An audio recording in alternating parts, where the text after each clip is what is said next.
Sejam bem-vindos à nossa aula de complexo dentina-polpa. E nessa aula a gente vai estar trabalhando com dois tecidos, com a dentina e com a polpa. E por que a gente trabalha com eles de forma concomitante, formando o que a gente chama de complexo dentina-polpa ou complexo dentino-pulpar?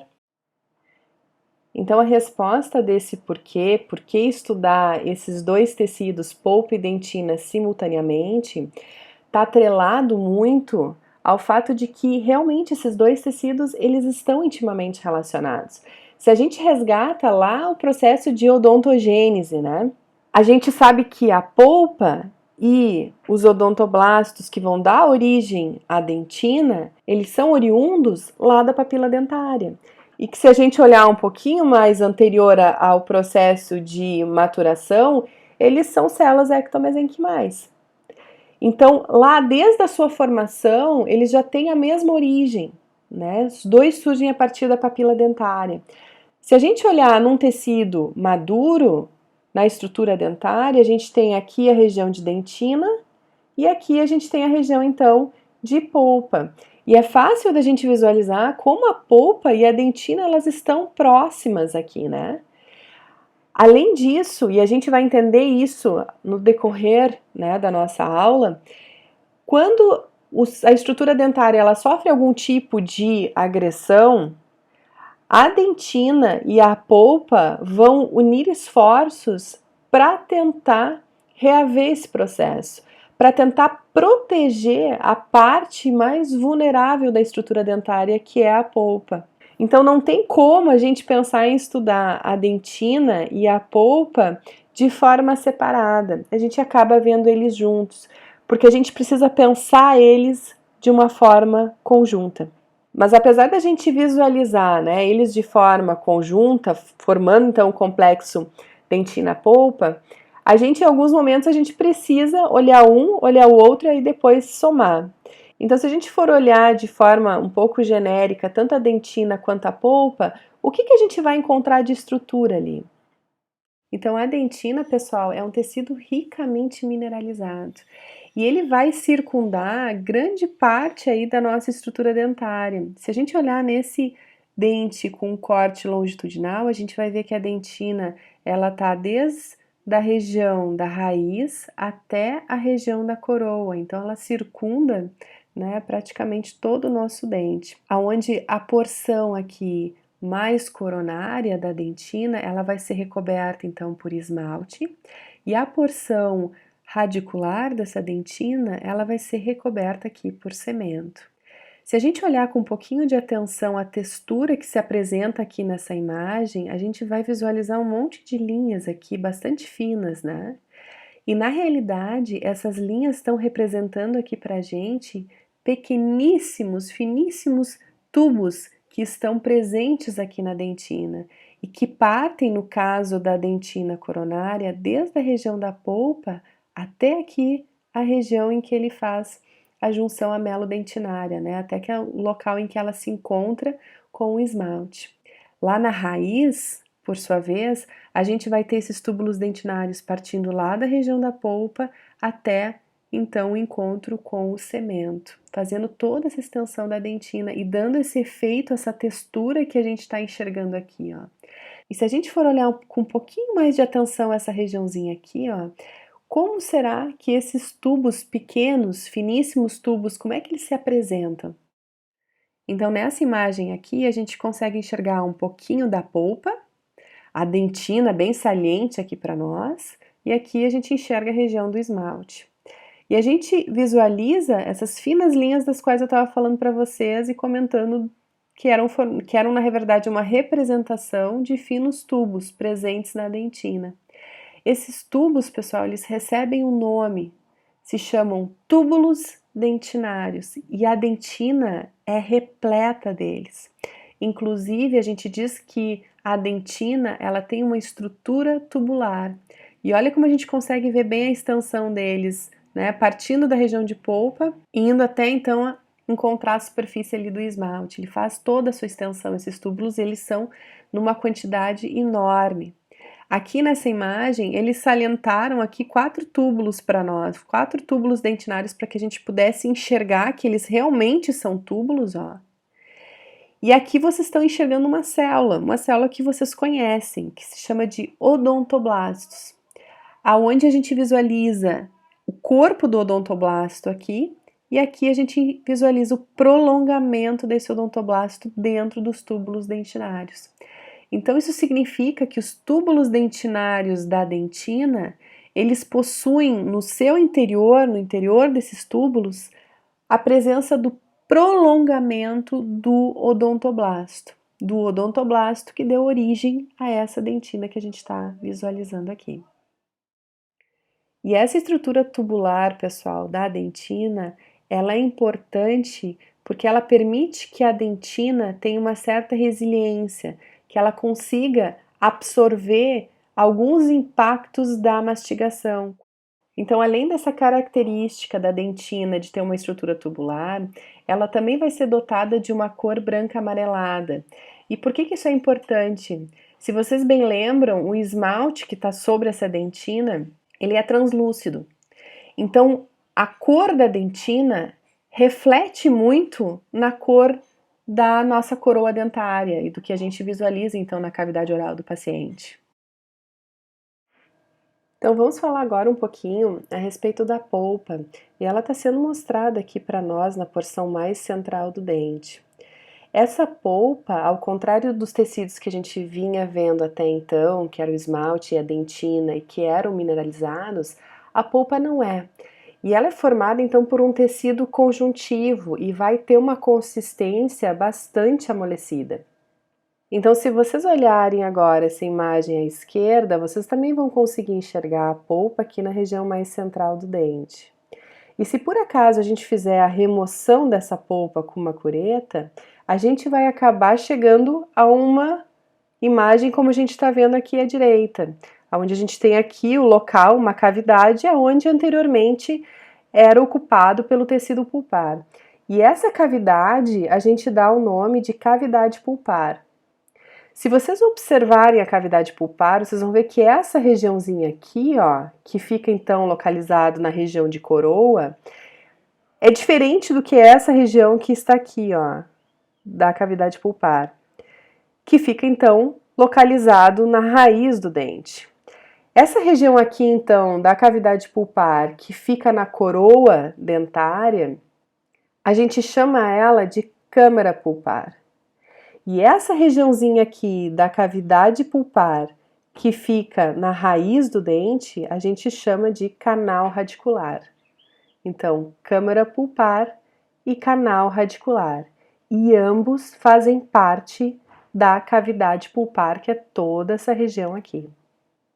E essa imagem aqui à esquerda, pessoal, ela nos oportuniza enxergar uma coisa bem bacana, que ao olhar aqui para a região da câmara pulpar, a gente consegue ver que a forma que a câmara pulpar ela toma, ó, é muito similar à forma anatômica da coroa, olha aqui, ó.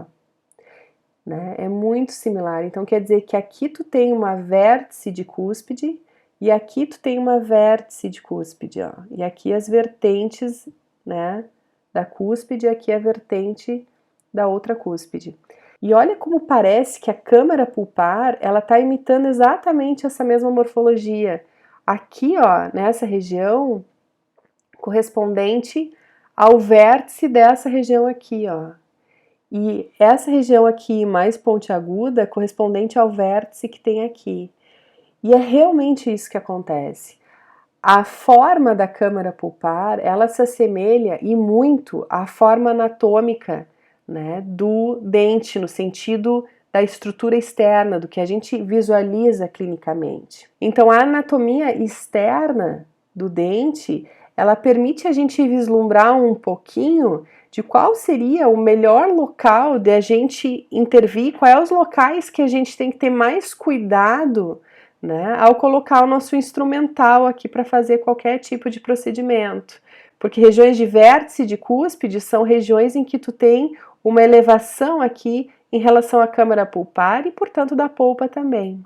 Essas regiões das quais eu estou falando, né, essas regiões mais pontiagudas que correspondem, né, à posição da região dos vértices de cúspide, a gente chama elas de cornos pulpares. Então essa região aqui é a região de corno pulpar. E são regiões, então, em procedimentos que a gente tem que tomar um pouquinho mais de cuidado, né, quando a gente faz alguma intervenção, que é a região, então, de vértice de cúspide.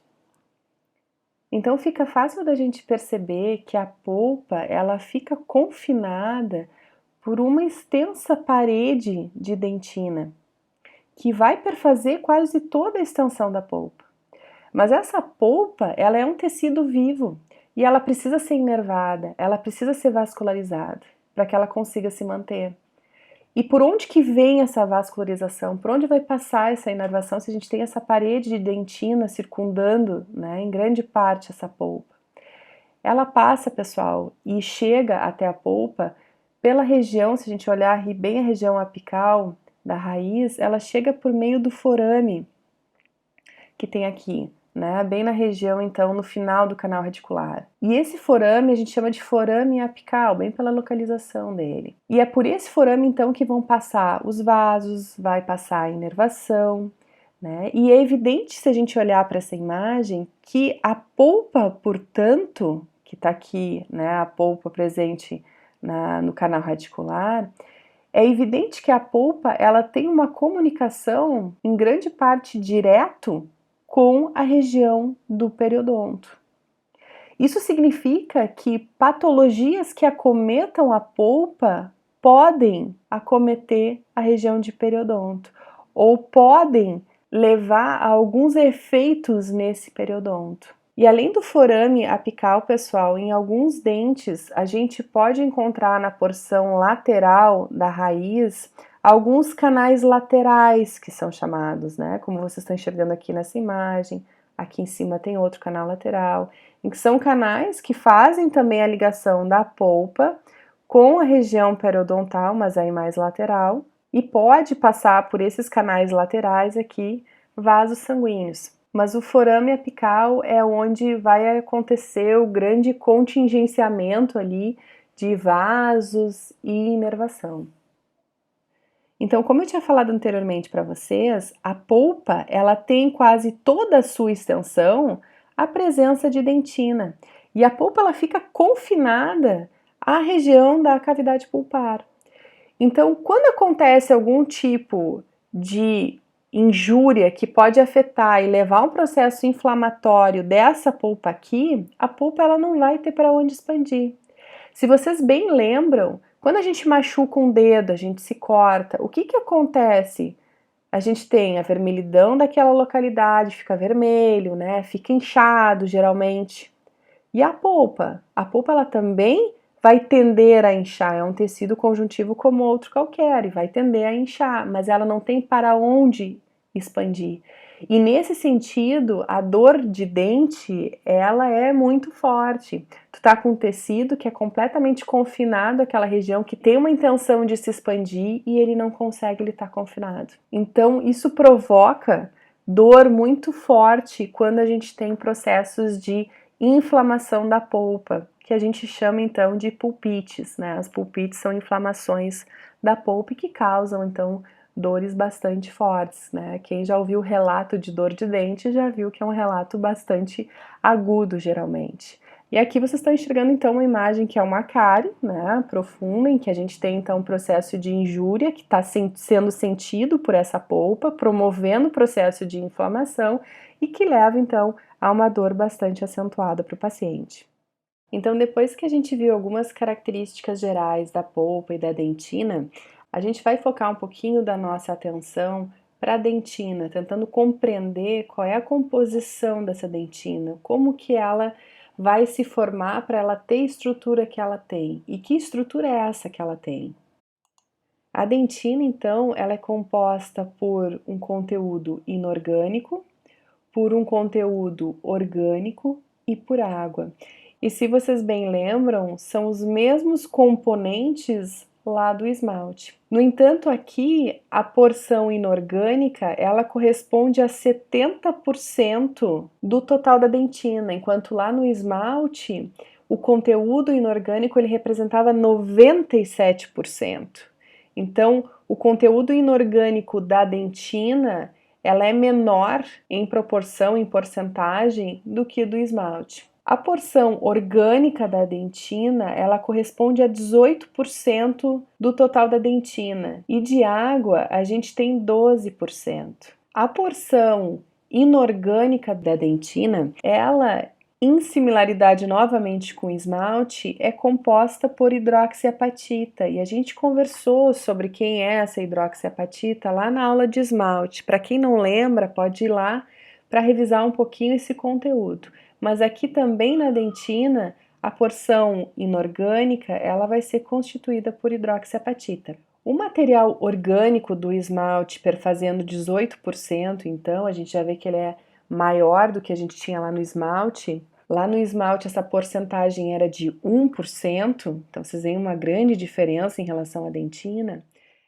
Então, primeiramente, para a gente pensar em produzir dentina, né, em ter aquela dentina mineralizada com essa composição que a gente enxerga aqui, que já é de uma dentina madura, primeiramente tem que acontecer o quê? A deposição de material orgânico, para depois, e somente depois, acontecer a deposição de conteúdo inorgânico. Isso eu também já tinha falado e salientado para vocês lá no esmalte. Primeiro a gente deposita o material orgânico, como se fosse um arcabouço, né, para que o conteúdo inorgânico possa vir e se assentar. E aí eu vou fazer novamente uma analogia com o esmalte. Quando eu conversava com vocês sobre o esmalte, primeiro a gente tinha a deposição, sim, de material orgânico, mas a partir do momento em que já era depositado o material orgânico, a gente já tinha o conteúdo inorgânico ali e já começava, já se inicializava o processo de mineralização. Na dentina não é assim que acontece. Primeiro a gente tem sim a deposição de material orgânico, mas há uma certa quantidade de material orgânico que é depositado. Para só depois que tiver uma certa quantidade, e isso geralmente perfaz aí uma espessura de 10 a 50 micrômetros, que é depositado, aí sim começa o processo de mineralização. Aí, novamente, precisa haver uma extensão de 10, 50 micrômetros para daí acontecer o processo de mineralização. Isso significa que na dentina, tu geralmente, nesse processo de formação da dentina, que tu ainda está formando a dentina, tu vai ter em torno de 10 a 50 micrômetros de estrutura só orgânica, para daí começar o processo inorgânico. Esse material orgânico que é primeiro depositado, que tem essa espessura, onde tu ainda não tem o processo de mineralização acontecendo, a gente chama de pré-dentina. É uma pré-dentina. Vamos dar uma olhadinha nela no histológico para ver como que ela então se apresenta. Aqui está sendo então mostrado para vocês, né, um dente em desenvolvimento, aonde aqui a gente vai ter o local da futura polpa. Aqui a gente tem os odontoblastos já diferenciados, né? Aqui nós temos então a dentina, que aí já é uma dentina mineralizada, né? Que iniciou, na verdade, o seu processo de mineralização. E aqui em azul vocês têm demarcado para vocês a pré-dentina, que nada mais é do que material orgânico aqui presente. Aqui vocês têm então os ameloblastos se apresentando, né? E que vão começar a secreção do esmalte, o esmalte mais enegrecido aqui para vocês, ó. Mas aqui em azul vocês estão vendo essa pré-dentina. A pré-dentina é um material orgânico, portanto, que ainda não passou pelo processo de mineralização. E isso é característico da dentina. E aí eu vou de novo frisar essa questão da comparação com o esmalte. No esmalte, quando acontece ali, né, a secreção por parte das células dos ameloblastos da porção orgânica do esmalte, imediatamente já começa o processo de mineralização. Na dentina, não. Primeiro acontece a deposição do conteúdo orgânico, né? E aí depois que ele já tem uma certa espessura ali de 10, 50 micrômetros, já tem uma certa espessura, aí sim começa o processo de mineralização.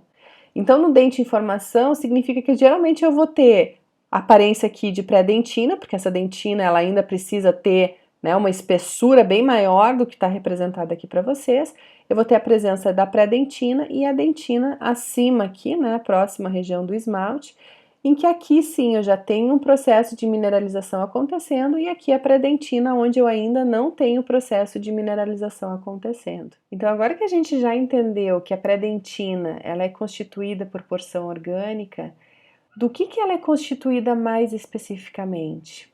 Ela é formada, pessoal, em grande parte por colágeno. E gradativamente a essa pré-dentina, na região limítrofe com o processo de mineralização que está acontecendo aqui na dentina, então bem nessa região limítrofe aqui, ó, vai sendo depositado gradativamente maiores quantidades de proteínas não colágenas. E essas proteínas vão estimular cada vez mais o processo de mineralização na região de fronte ali do processo de mineralização. Se vocês observam bem, a mineralização ela está acontecendo daqui dessa direção para cá, né? Lembram que a matriz orgânica da dentina ela é secretada de fora para dentro. Então a matriz orgânica ela vai sendo depositada e vai sendo gradativamente mineralizada, né, se mantendo sempre essa região então de pré-dentina. E aí vamos entender um pouquinho quem são os constituintes da porção orgânica então da dentina. Então esses 18% de material orgânico, ele vai ser composto predominantemente por colágeno. Então 90% do material orgânico de uma dentina madura é composta por colágeno, sendo o principal o tipo 1. Existem outros tipos, o tipo 3, o tipo 5, que também perfazem, né, esses 90% de colágeno, mas realmente a predominância é do tipo 1. Além das fibras de colágeno, a gente também vai ter proteínas não colagênicas da matriz, que a gente já vai falar a respeito delas, e alguma quantidade então de lipídios. Então, nós estávamos comentando no slide anterior que grande parte do conteúdo orgânico da dentina é formada por colágeno. E a gente também tem a presença, então, das proteínas não colagênicas, que estão aqui descritas para vocês e que a gente já vai falar daqui a pouquinho. Para que a gente consiga visualizar bem o colágeno na dentina, uma das melhores formas é via microscopia eletrônica, que são essas duas imagens que estão aparecendo para vocês. Essa aqui é uma imagem mais aproximada, a gente consegue ver o colágeno com mais aproximação. Mas primeiramente eu gostaria que vocês olhassem para essa imagem aqui da esquerda e vocês identificassem a presença dessas fibras aqui, ó, desses pequenos fios, finos fios que vocês estão visualizando aqui na imagem. E que trata-se então dessas fibras de colágeno, especialmente colágeno do tipo 1, como eu havia dito. Né, esse CoA aqui designa, então, apontando para vocês essas fibras de colágeno que a gente consegue visualizar bem. Se a gente for, então, para um aumento maior, para ver melhor, olha como elas são fibrilares mesmo. Ó, isso aqui tudo é fibra de colágeno. E a gente pode ver que elas são bem fininhas e é um emaranhado, né? O que acontece? Essas fibras de colágeno, eu vou pedir para vocês olharem aqui para a esquerda, agora para a imagem da esquerda, elas vão se organizar e vão formar, lembram que a gente conversava dos túbulos dentinários? A dentina, ela é formada por aqueles túbulos dentinários que seguem desde a polpa até então a porção da dentina que se encontra com o esmalte. E aqui vocês evidentemente estão enxergando um corte transversal, então é como se vocês estivessem olhando o túbulo dentinário de cima. E vocês lembram também que naquela oportunidade eu comentava para vocês que o prolongamento do odontoblasto permanecia dentro desses túbulos dentinários, ou em grande parte dos túbulos dentinários. E o prolongamento do odontoblasto está sendo mostrado aqui para vocês, ó. E olhem como as fibras de colágeno, elas se ajeitam, se acomodam, né, ao redor desses túbulos dentinários que está sendo mostrado aqui para vocês, ó. Se a gente for aqui no aumento um pouco maior, a gente vai enxergar que aqui nessa região, então, é como se vocês estivessem vendo um corte longitudinal do túbulo dentinário. Aqui vocês têm a presença do túbulo dentinário, ó, essa porçãozinha aqui foi removido da parede do túbulo dentinário, mas aqui vocês estão vendo então a presença do colágeno nessa parte aqui mais superior desse mesmo túbulo dentinário que está aqui. E aqui vocês estão vendo o prolongamento do odontoblasto dentro do túbulo dentinário. De novo, isso aqui num corte longitudinal, aonde aqui vocês têm, né, a parede ainda preservada e aqui foi removida a parede do túbulo dentinário. A gente consegue então visualizar o prolongamento do odontoblasto. Num determinado momento, então, como eu havia falado lá na pré-dentina, começa a haver então a deposição de proteínas não colagênicas. E vocês podem observar que a gente tem uma série de proteínas não colagênicas, né? Aonde as principais representantes são essas duas primeiras aqui, ó. A fosfoproteína da dentina, que recebe a sigla de DPP, e a cialoproteína da dentina, que recebe a sigla DSP. Então, essas três representantes que vocês estão vendo aqui, que incluem então a glicoproteína da dentina, essas três aqui, elas surgem a partir de uma única proteína, que é essa aqui que está aqui embaixo para vocês, a cialofosfoproteína da dentina, que recebe a sigla então de DSPP. A DSPP, assim que ela é sintetizada, ela vai ser clivada, ela vai ser quebrada. E ela é quebrada em três partes. Uma parte é a DPP, que dá origem a DPP, a outra parte dá origem a DSP e a outra parte dá origem a DGP. Na realidade, se tem uma dificuldade imensa de encontrar a DSPP presente na dentina, porque assim que ela é produzida, ela já é clivada. Então, o que a gente acaba encontrando na dentina são DPP, DSP e DGP, por mais que elas sejam derivadas então da DSPP. Essa DPP aqui, pessoal, a ciência vem mostrando que ela tem uma carga negativa. E essa carga negativa, que é uma característica dela, faz com que os íons cálcio se sintam atraídos e se liguem a DPP. Se vocês bem lembram, os íons cálcio são importantes por quê? Porque eles são constituintes extremamente importantes da hidroxiapatita. Para eu ter hidroxiapatita, eu preciso do cálcio. Então, a DPP, com essa carga negativa que ela detém, ela é capaz de atrair íons cálcio para ela. Além disso, a ciência também vem mostrando que essa DPP, ela tem afinidade por fibras de colágeno e se liga a essas fibras de colágeno.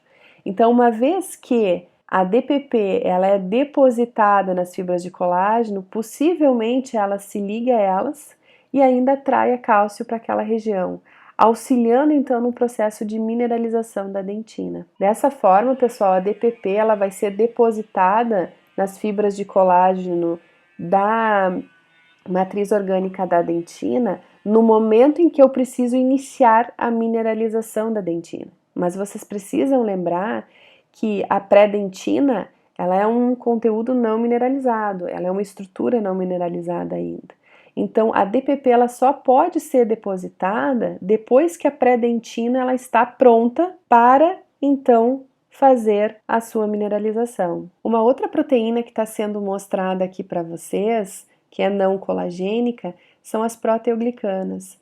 E essas proteoglicanas elas estão em grande concentração na pré-dentina. E os cientistas acreditam que o fato dela estar em grande concentração nesse momento está atrelado ao fato de que as proteoglicanas exerceriam um efeito inibitório sobre a mineralização, não permitindo que ela acontecesse antes que a pré-dentina estivesse pronta. Lembra que eu falei para vocês que a dentina ela não é mineralizada assim que a matriz orgânica é depositada, que existe um tempo que ocorre ali até que ela comece a ser mineralizada.